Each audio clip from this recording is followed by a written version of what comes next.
I ran into this last week. Here's what fixed it for me. If you're looking to switch your mobile number from Otwo to 3UK, follow these simple steps to make the process smooth and hassle-free.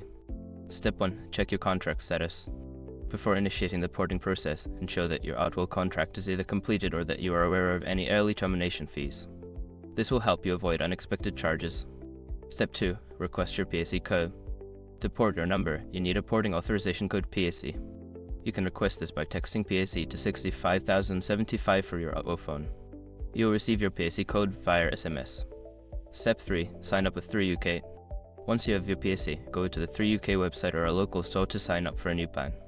You'll need to provide your PSE during the sign-up process. Step 4. Provide your PSE to 3. During the activation process, enter your PSE code when prompted. This will allow 3 to request your number from Otwo. Make sure to double-check the code for accuracy, as an incorrect PSE can delay the transfer. Step 5. Wait for the transfer. After submitting your PSE, the transfer usually takes a few hours but can take up to 1 working day. Keep your Otwo SIM card until the porting is complete to avoid losing service. Switching your number can be a breeze if you follow these steps. Good luck with your new plan at 3UK.